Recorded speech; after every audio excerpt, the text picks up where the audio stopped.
और सुकेश, आपने भी इतने सालों ट्रैक किया मुलायम सिंह यादव को।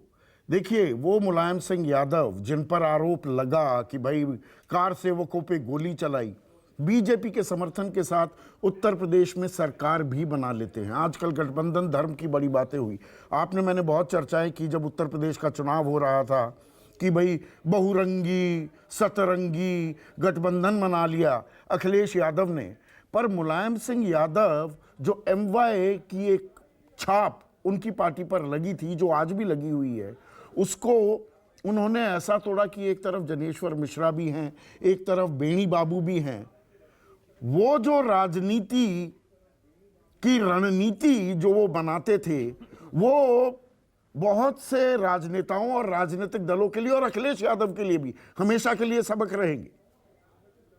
बिल्कुल संदीप, आपके आने के पहले मैंने एग्जैक्टली यही बातें कही थी कि जो एक रेनबो कोलिशन की परिकल्पना अखिलेश यादव ने की, या उनको वक्त की ज़रूरत लगा कि बीजेपी से टकराने के लिए, नरेंद्र मोदी योगी डुओ से टकराने के लिए एक बहुरंगी गठबंधन चाहिए होगा, और तमाम पार्टियों को उन्होंने जोड़ा जो अब उनके साथ नहीं है। उनमें से कुछ लोग निकल गए, जैसे राजभर जैसे पार्टियां निकल चुकी हैं। वो इनहेरेंटली मुलायम सिंह ने अपने यहाँ गढ़ा था, उन्हें मालूम था। देखिए, मैं कह रहा था कि 67 में जो पहली बार विधायक बना, और उनको एक ज़माने में बहुत दबंग नेता भी माना जाता था, वो दबंगई इसलिए थी क्योंकि उस समय वो राजनीतिक मजबूरी थी, राजनीतिक जरूरत थी। प्रचंड बहुमत थी, प्रचंड ताकत थी कांग्रेस की उस जमाने में, और कांग्रेस के उस ऑनस्लॉट के बीच अगर कोई व्यक्ति बड़ा होना चाहता था तो उससे बड़ी ताकत के साथ खड़ा होना होता। और एक ऐसा व्यक्ति जो आपने भी कहा और मैंने भी पहले कहा कि जो पहलवान, ऐसे तो टीचर थे लेकिन पहलवानी जानते थे, वो कुश्ती के माहिर खिलाड़ी थे, तो दांव भी जानते थे। तो उस ज़माने में कांग्रेस के सामने एक ऐसा युवा खड़ा हुआ जिसने अपनी पार्टी को फैलाने की सोची, और फिर चौधरी चरण सिंह से लेकर तमाम लोगों के साथ जुड़ा और उनका शागिर्द बनकर राजनीति में आगे चला। और वो दबंगई धीरे धीरे वो मैसिव स्केल में उनकी जो फॉलोइंग थी उसमें तब्दील होने लगी, और फिर समाजवादी पार्टी ने स्वरूप लिया। तो जो अखिलेश यादव को आज मिला है वो मुलायम सिंह यादव के दशकों के परिश्रम का नतीजा है कि उन्होंने पार्टी एक ऐसी खड़ी करके दी कि 2012 में पहली बार समाजवादी पार्टी एक रीजनल पार्टी अपने दम पे सत्ता में आई, और अखिलेश यादव वहां मुख्यमंत्री बने।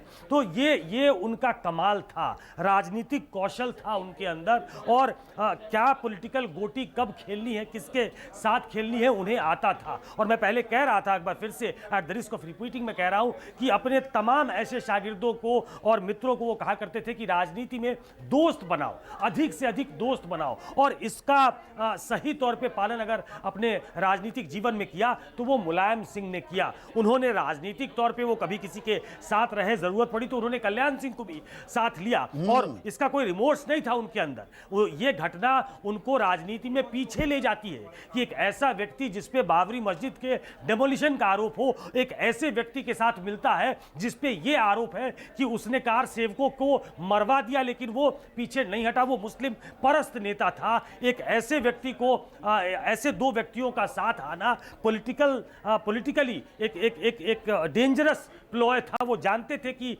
वो जिस खेल में जा रहे हैं, मैं सुकेश रोकना चाहूंगा, आप अपनी बात पूरी कीजिए सुकेश। उन्हें कल्याण सिंह के साथ आने का खतरा मालूम था, लेकिन वो खतरा उन्होंने लिया, वो गैम्बल वो खेल गए। उसका पॉलिटिकल नुकसान भी उनको हुआ, लेकिन कभी रिमोर्स नहीं था। उन्हें मालूम था कि उन्होंने जानते बूझते किया है, तो वो जो किया करते थे उस पर कायम रहा करते थे।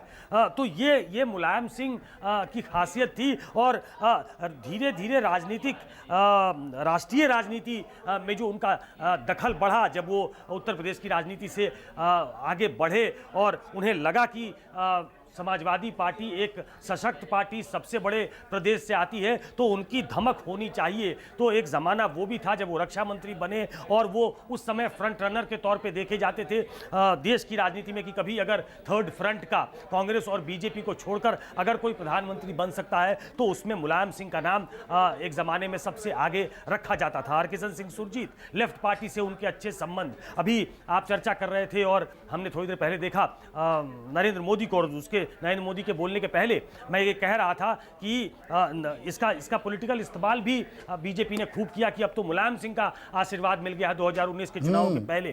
तो जिस तरीके से चाहे वो बीजेपी हो, चाहे वो लेफ्ट पार्टी हो, चाहे वो कांग्रेस हो, बीजेपी के साथ ओपनली मतलब ओवर्टली उन्होंने कोई कभी गठबंधन नहीं किया, लेकिन जरूरत पड़ी तो उनका भी साथ उन्होंने लिया। नहीं, लचीले थे वो, फ्लेक्सिबिलिटी थी कि बीजेपी को भी साथ ले सकते हैं। बीएसपी वो गेस्ट हाउस कांड के बाद भी वो साथ आ जाते हैं।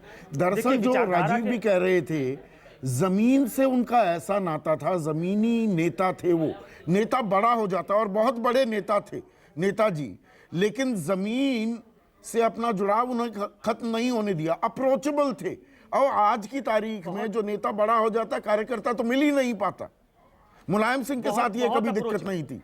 बहुत अप्रोचेबल संदीप, इसमें तो कोई डाउट ही नहीं। देखिए, विचारधारा के स्तर पे स्पष्टता थी। आप ये कह सकते हैं कि कई बार उन्होंने अंदर अंदर बीजेपी के साथ गठबंधन कर लिया या उसका सहयोग ले लिया। जब वो मुख्यमंत्री बने तब भी यही कहा गया, जब मायावती के लोग टूट कर गए थे, जिसका जिक्र राजीव कर रहे थे। लेकिन देखिए, वो कई बार अपने आप को, जब आप एक रीजनल पार्टी फॉर्म करते हो जिसके आप खुद मुखिया होते हो, जिस पे अपना हस्ताक्षर आप राजनीति में करना चाहते हो कि एक पार्टी के तौर पे अब ये स्टैब्लिश हो गई है, तो कई बार वो मनूवरिंग स्पेस आपको लेना पड़ता है। लेकिन मैं इतना कह सकता हूं कि विचारधारा के स्तर पे वो एक स्पष्ट नेता के तौर पे देखे गए, जिनका एक स्पष्ट मानना था कि राजनीति इस देश में कैसी होनी चाहिए। ये इस मामले को लेकर बहुत फर्म थे। आपने अप्रोचेबल होने की बात की। दसियों बार हम लोग लखनऊ गए हैं और जिस जगह पे माफ कीजिएगा समाजवादी पार्टी का दफ्तर था, एक जमाने से ही वो दफ्तर बहुत अच्छा था, जबकि रीजनल पार्टी का दफ्तर उतना अच्छा होता नहीं था। लेकिन उस दफ्तर में अपने कमरे में बैठने से ज्यादा वो मैदान में बैठा करते थे और वहां मैदान में बैठकर वो सबसे मिला करते थे। आज भी वो पार्टी बहुत बड़ी पार्टी है, लेकिन वो बैठकी जो हुआ करती थी वो अखिलेश यादव के दौर में आज नहीं है। मुलायम सिंह दफ्तर जाना पक्का होता था, उनके प्रदेश अध्यक्ष उस दफ्तर में पक्का ही बैठते थे। मुलायम सिंह नेताजी के नाम से मशहूर थे। जब वो होते थे लखनऊ में तो उस दफ्तर में पक्का ही बैठते थे, दरवाजे खुले होते थे, सब उनके पास जा सकते थे। अभी मैंने आपको आपके आने के पहले, तो थोड़ी देर पहले मैं बता रहा था कि एक समाजवादी पार्टी के नेता बीजेपी जाना चाहते थे, लेकिन उनके अंदर इतना साहस नहीं था कि वो मुलायम सिंह को कह सके। तो उन्होंने बीजेपी के एक बड़े नेता को कहा कि मुलायम सिंह से मुझे एक बार बुलवा देते, तब मैं आपके यहाँ आ जाता। उस बड़े नेता ने, बीजेपी के उस बड़े नेता ने मुलायम सिंह को फोन किया कि ये आदमी हमारे पास आना चाहता है, आपका आशीर्वाद मिल जाए तो आ जाएगा, नहीं तो इसकी हिम्मत नहीं है, इसकी हैसियत नहीं है आपके सामने बात करने की। जब पता लगी बात मुलायम सिंह को, तो मुलायम सिंह ने आशीर्वाद दिया कि जब तुमने मन बना लिया है तब जाओ, मेरा आशीर्वाद तुम्हारे साथ है। ऐसे लोग बहुत कम हैं जो अपने स्तंभ को दूसरे के यहाँ भी दे देते हैं क्योंकि वो व्यक्ति चाहता है कि हम उस तरफ जाएं। तो राजनीति में ये फ्लेक्सिबिलिटी और ये ब्रदरहुड दूसरे दलों से को साथ लेकर चलने का, ये आज की राजनीति में एक फॉरेन एलिमेंट की तरह होता जा रहा है। ये आखिरी हस्ताक्षरों में से एक मुलायम सिंह यादव चले गए हैं और मुझे लगता है कि सबसे सशक्त हस्ताक्षर मैं कहूंगा जो इस तरह की राजनीति करते हैं, जिसमें राजनीति तो होती है, वाद विवाद भी होता है, लेकिन मन में विवाद नहीं होता, वो मतभेद। नमस्कार, मैं हूं मानक गुप्ता। अगर आपको हमारा ये वीडियो पसंद आया हो तो इसे लाइक और शेयर जरूर करें, और हां, हमें सब्सक्राइब और फॉलो करना ना भूलें ताकि आप देश और दुनिया की कोई खबर मिस ना करें। तो जुड़े रहिए हमारे साथ और देखते रहिए न्यूज़ 24।